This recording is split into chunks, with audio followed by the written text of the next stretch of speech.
Olá, pessoal, sejam bem-vindos novamente aqui no canal. Hoje vou dar continuidade com vocês à leitura das cartas a um jovem terapeuta. Estamos no capítulo 8, que fala um pouquinho sobre a formação.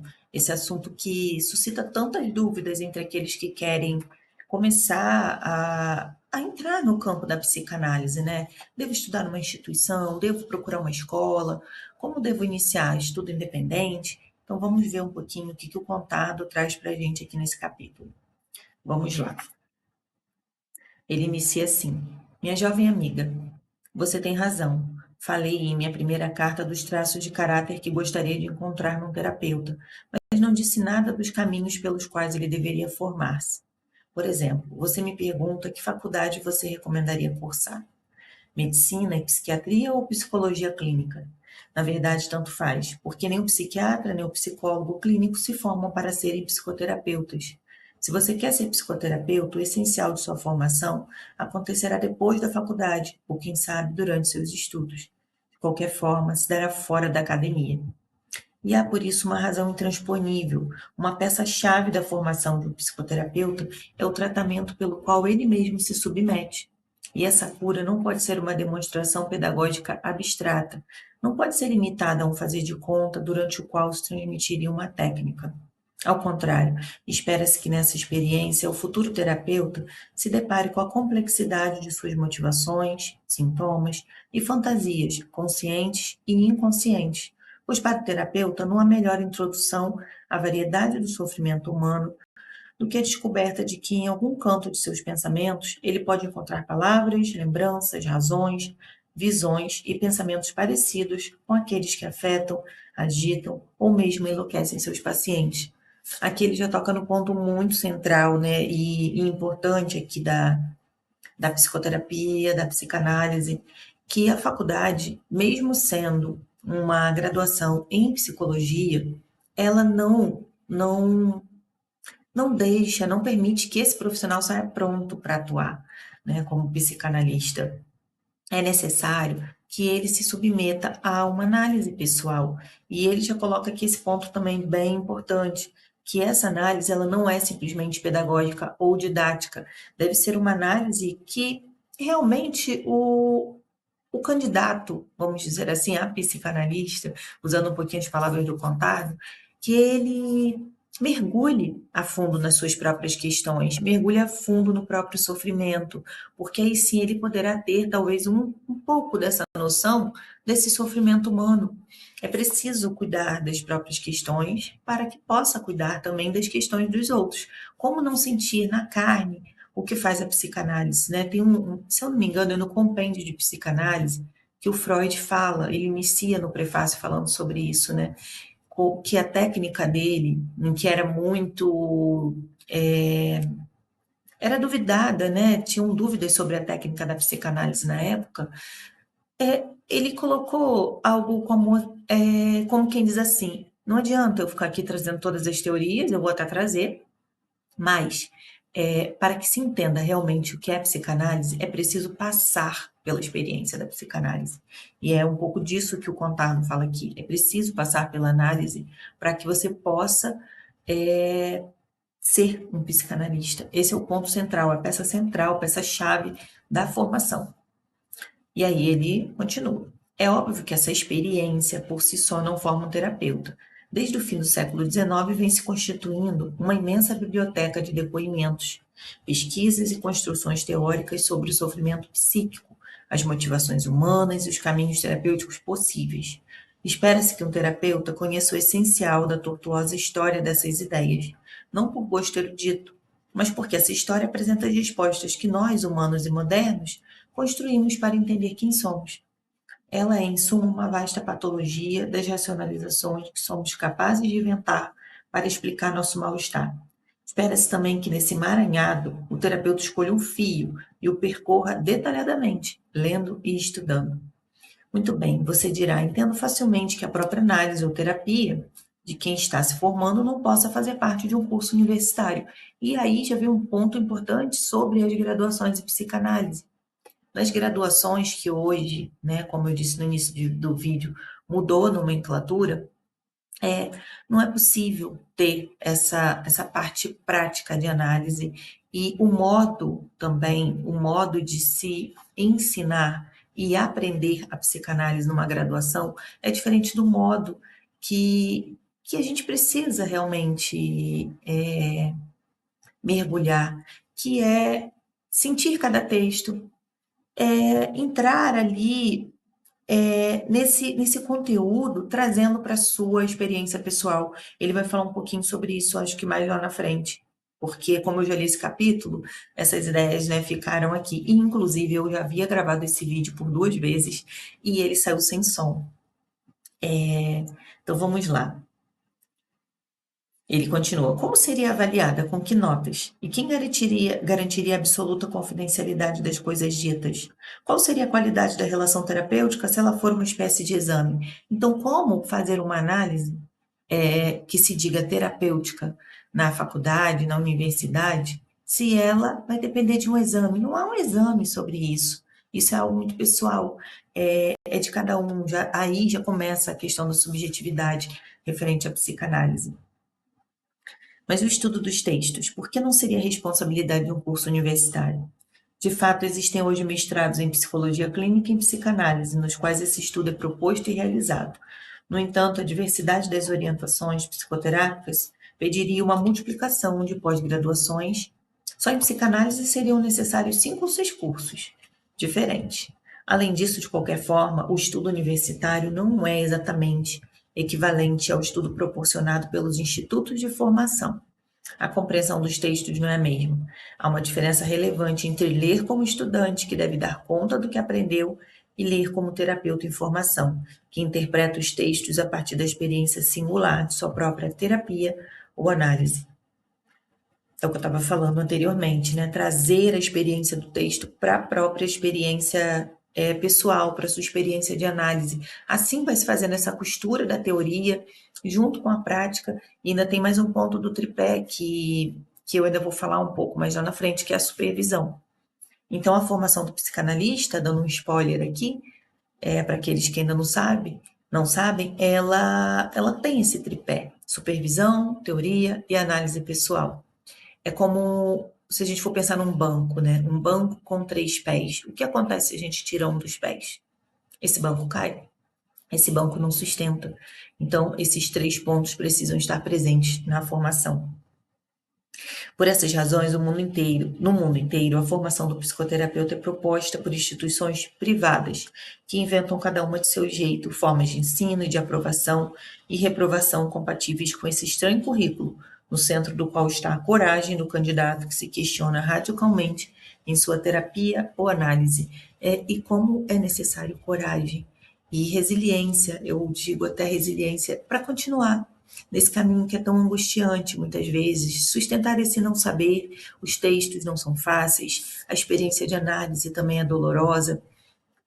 Passar por tudo isso precisa-se realmente de coragem e sustentar o próprio desejo de ser analista. Anos atrás, o governo italiano foi pressionado pela classe médica a regulamentar a profissão de psicoterapeuta. A ideia dos médicos e psiquiatras que pediam essa legislação era definir oficialmente a psicoterapia como um ato médico, podendo ser praticado legitimamente só por doutores em medicina. Com isso, os psicólogos e demais terapeutas não médicos estariam sob tutela, ou seja, pagariam para os médicos supervisões obrigatórias. O governo achou a proposta boa, examinou a questão e chegou à seguinte conclusão: nem médicos psiquiatras nem psicólogos recebem uma formação acadêmica que possa ser considerada suficiente para exercer a psicoterapia sem constituir perigo para a saúde mental do cidadão. A dita formação é administrada por instituições privadas de várias orientações. Portanto, foi constituído um conselho das instituições estabelecidas e reconhecidas, e esse conselho decide quem é habilitado ao exercício da psicoterapia. O governo italiano agiu de maneira correta. Contudo, minha preferência é para a situação que vige hoje no Brasil, e na maioria dos países em que a prática da psicoterapia não é regulamentada. Claro, para quem procura um psicoterapeuta, seria simpático que um carimbo oficial garantisse que o terapeuta foi formado por uma instituição reconhecida. O problema é que isso implicaria que cada terapeuta se formasse inteiramente numa única instituição, da qual seria membro carimbado. Sumiriam na ilegalidade os numerosos terapeutas e analistas, independentes, sem carteirinha de um partido só. Formações unívocas ligadas à doutrina de uma instituição só ganhariam em rigor, mas perderiam em complexidade e liberdade. A perda, a meu ver, seria maior do que o ganho. Alguém me lembrará que vários institutos de formação psicanalítica não são doutrinários, ao contrário, cultivam a pluralidade. Concordo, e são os institutos que prefiro, mas a liberdade da qual falo vai além disso. Por exemplo, acho que um pouco de formação em terapia cognitiva ou sistêmica seria útil para um psicoterapeuta motivacional. A grande maioria de meus colegas psicanalistas achará que essa afirmação é um disparate. Alguns, se eu fosse membro de sua instituição, levariam o caso ao Comitê Central para que tomasse providências. Parêntese, não é disparate nenhum. De fato, como aquela personagem de Molière que falava em prosa e não sabia. Até um psicanalista purista age como terapeuta cognitivo várias vezes por dia, só que não sabe. Mas voltemos ao essencial dessa carta. Bom, antes de voltar ao essencial da carta, que ele vai continuar, vou comentar um pouquinho sobre esse ponto, que é bem importante, né? Ele fala sobre a regulamentação da psicanálise, né? Como ocorreu lá no governo italiano e como acontece aqui no Brasil. Então, temos vários institutos que transmitem a psicanálise, onde você pode estar afiliado ou você pode ali estar estudando, sem ter necessidade de pagar por uma filiação. E tem institutos que seguem uma doutrina, né? Por exemplo, lacaniana, freudiana, winnicottiana, ferenciana, e há institutos plurais, que é o que ele coloca aqui como uma preferência dele. Essa questão que ocorre no Brasil é um pouco temerosa para o lado daquele que vai procurar um psicanalista, porque, como ele coloca aqui, né? Como garantir que aquela pessoa realmente é um psicanalista? E a gente vê tanta coisa aí hoje sendo oferecida com o nome de psicanálise, e não é psicanálise. Então, o papel de quem é psicanalista também é divulgar o que é realmente a psicanálise, para que isso possa ficar claro para aqueles que procuram. Vamos lá, continuando. Imagino que nesta altura você observe se a formação acontece depois da faculdade em instituições privadas, por que deveríamos escolher ou privilegiar a formação acadêmica em psiquiatria ou psicologia? Se eu quiser me tornar psicoterapeuta e estiver ainda na hora do vestibular, por que não escolheria qualquer faculdade que, quem sabe, me interesse mais? Sei lá, filosofia, direito, história ou matemática. De fato, quase todas as instituições privadas que formam psicoterapeutas aceitam candidatos, que não são nem psicólogos nem psiquiatras. Mas meu conselho é o seguinte: se você decidir se tornar psicoterapeuta já no meio da sua vida, e sua formação acadêmica for diferente de psiquiatria e psicologia, não volte ao vestibular e aos bancos da universidade. Simplesmente comece sua formação na instituição de sua escolha. Não ser psiquiatra nem psicólogo não constitui impedimento decisivo. Mas se você estiver decidindo se tornar psicoterapeuta na hora de escolher sua faculdade, escolha sem hesitar psicologia ou medicina e psiquiatria. Pois seria errado pensar que na formação de um psicoterapeuta, os currículos acadêmicos de psiquiatria e psicologia não adiantariam nada. Certo, só uma parte pequena do que você aprende na faculdade lhe será de alguma ajuda no seu trabalho futuro. Certo, sua formação efetiva começará provavelmente depois da faculdade, mas mesmo assim, há algumas boas razões para não desprezar os estudos de psicologia ou de psiquiatria. E aí, né, já chega um ponto aqui que eu vou ter que discordar um pouco dele, principalmente sobre esse conselho, né, que ele deu aqui. Né, se você estiver no meio da sua vida, não ingresse numa universidade de psicologia, né, ou medicina para depois se especializar em psiquiatria. E para mim, não é desse jeito que funciona, né? Porque se você tem o desejo, seja lá com que idade você esteja hoje, de fazer uma outra universidade, de ingressar na medicina, de ingressar na psicologia, ou seja lá qual graduação for, vai em frente, porque não tem hora para isso.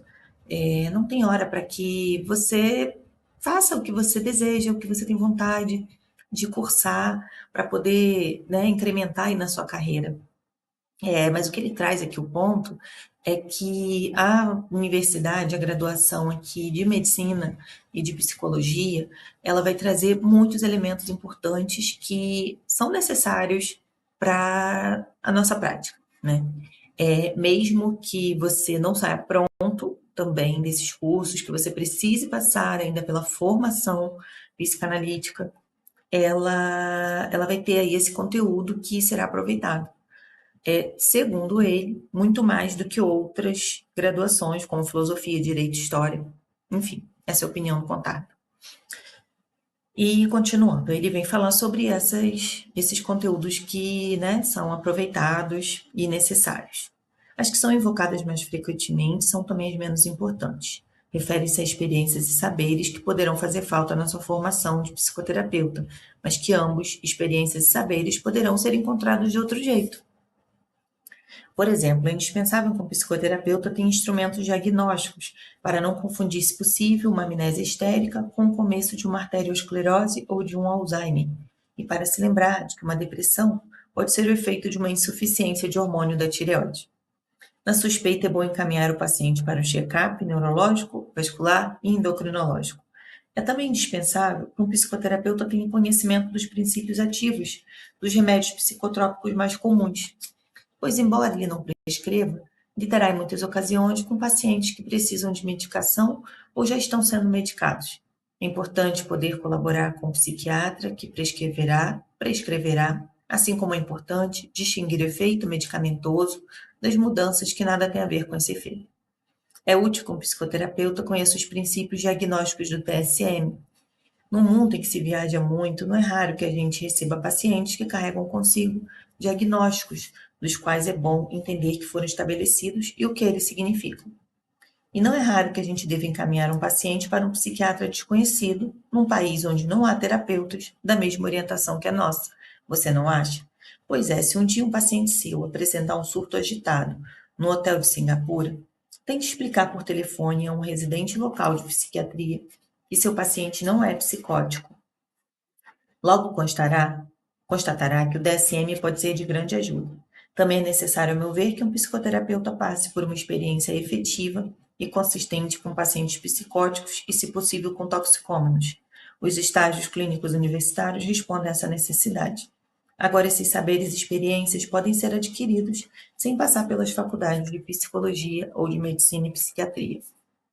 Então, há uma outra forma de construir esse saber, né? E ele vai colocar aqui um pouco sobre o caso dele. Ele diz: meu caso é uma boa ilustração.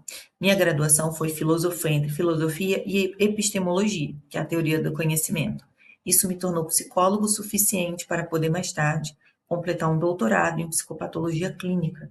Mas, de fato, em minha graduação em Genebra, quando Piaget ainda ensinava, só me interessei em entender como se constitui no desenvolvimento humano as operações mentais graças às quais conseguimos pensar. O que aprendi seria de grande ajuda se hoje eu fosse psicólogo escolar. Saberia diagnosticar anomalias e atrasos cognitivos. Mas na faculdade, meu treinamento clínico foi nulo. Ou seja, quando decidi me consagrar à clínica, não tinha passado por nenhum estágio, não conhecia o DSM, nem os princípios ativos dos remédios psicotrópicos, etc. Em suma, não preenchia nenhum dos requisitos que mencionei antes e que constituem o pano de fundo garantido pelo ensino de psiquiatria ou de psicologia clínica. Então, aqui ele está defendendo nessa visão de que esse conteúdo será abordado lá na psiquiatria e na psicologia, mas que ele conseguiu isso de outra forma. E aí ele vem contando o que eu fiz. Organizei um grupo com amigos, pedimos um psiquiatra de boa formação em biopsiquiatria que nos desse aula durante um ano. Inicialmente, inovei o DSM, pois essa era a moda em Paris, mas recuperei o tempo perdido. Mais tarde, voltei ao DSM ainda muito recentemente, quando praticando nos Estados Unidos, tive de preencher sistematicamente formulários diagnósticos para o seguro-saúde de meus pacientes. Muito cedo em minha formação, tive a sorte de ser admitido para frequentar as apresentações de pacientes psicóticos que Jacques Lacan oferecia semanalmente no Hospital Sainte-Anne. E inventei minha própria residência. Me apressei a conseguir trabalho no Instituto Médico Educativo, que mencionei em minha primeira carta. Lá aprendi que autismo e psicose não são a mesma coisa, e também que abuso, abandono e desamparo social, sobretudo para uma criança ou um adolescente, podem se confundir com a deterioração e o sofrimento psíquicos mais profundos. Em suma, batalhei um pouco, mas não foi impossível compensar uma formação acadêmica não clínica. Então, ele defende essa formação acadêmica clínica, né? Ele vem aqui sustentando essa ideia dele. Ora, há uma outra razão que torna o currículo de psicologia clínica ou psiquiatria interessante para um psicoterapeuta. E esta razão me parece, é, e esta razão me parece hoje a mais importante, que não passa pelo ensino clínico universitário, em geral. É mais importante, voltando um pouquinho. Quem não passa pelo ensino clínico universitário, em geral, forma-se só e exclusivamente na orientação específica da instituição que escolheu. Por exemplo, minha formação foi na École Freudienne de Paris, escola fundada e dirigida por Jacques Lacan. Por graça divina e vontade de Lacan, sem dúvida, era considerado crucial ler a obra de Freud até cansar. Salvo as devidas exceções e as curiosidades pessoais de alguns, o clima geral sugeria que para a psicanálise anglo-saxã, por exemplo, era suficiente conhecer jargões críticos e palavras de ordem irônicas. Depois da morte de Lacan, a coisa piorou. Cada vez mais lacanianos só lê Lacan. Lacaniano só lê Lacan. Você pergunta qual é o problema? À primeira vista, poderíamos pensar que é melhor assim. Afinal, o terapeuta aprende mais de orientação que sustentará sua prática, ou seja, aprende mais do que importa, não é? Pode ser. Acontece que, de fato, medindo cuidadosamente as palavras, uma formação policiada para ficar circunscrita a apenas uma prática e ao ensino que lhe corresponde, está levando gerações de terapeutas e analistas a valorizar não o compromisso com os pacientes, mas a reprodução e a preservação da doutrina na qual se formaram. A orientação terapêutica na qual você se formou ou está se formando, minha jovem amiga, não é uma ideologia, não é uma fé na qual será preciso que você acredite, nem uma espécie de dívida que você contraiu com seus mestres e que forçaria a se fazer repetidor e arauto fiel. Nisso, uma formação acadêmica de psicólogo ou psiquiatra pode ser de grande auxílio. Apesar da multiplicação de departamentos vigiados por obediências teóricas, a variedade do ensino universitário ajuda a levar a sério a frase famosa de Aristóteles, apenas modificada. Platão é meu amigo, mas meus pacientes são mais amigos ainda. Então, essa parte eu achei fantástica, Contardo finalizar com essa questão teórica, né? Ele coloca, né? Se você muitas vezes ingressa numa escola que segue uma linha e você fica limitado àquilo, isso pode ser um pouco prejudicial para a sua prática, né? Porque ele, como já colocou anteriormente, ele preza por essa diversidade. Você conhecer diversas teorias e muito do que acontece por aí é a pessoa escolhe uma orientação terapêutica, se fecha naquela orientação e leva aquilo como ele colocou aqui, né, uma dívida que ela contraiu com o mestre e que a faz ser um repetidor. Então, acho que isso se perde muito no nosso campo quando a gente negligencia as demais contribuições. Por que negligenciar as contribuições de outros teóricos? Por que só estudar Lacan? Por que só estudar... Freud eu nem vou falar, porque Freud é a base. Né? É preciso que todo mundo estude Freud. Mas daí escolheu, né, um viés. Por que se fixar só naquele e não abrir a possibilidade para ver o que outro teórico tem a falar? Então, eu também sou dessa opinião, eu prezo pela diversidade, participo de um instituto que é muito plural, onde eu posso conhecer diversas teorias. Aqui na minha estante dá até para ver, né? Bem colorida, tem Lacan, tem Winnicott, tem Melanie Klein, tem Freud.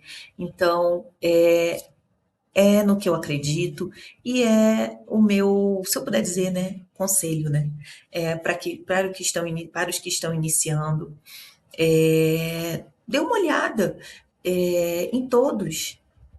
Se você se afeiçoar, né, por algum, siga sim aquela linha, mas depois de você dar a oportunidade de conhecer o que os outros teóricos têm a trazer, porque o campo é muito vasto. Fico por aqui hoje com o vídeo e aguardo vocês para o próximo capítulo, que é o capítulo 9, que ele vai falar sobre as leituras, essas leituras que tanto aumentam o nosso repertório. Tá bom? Até já!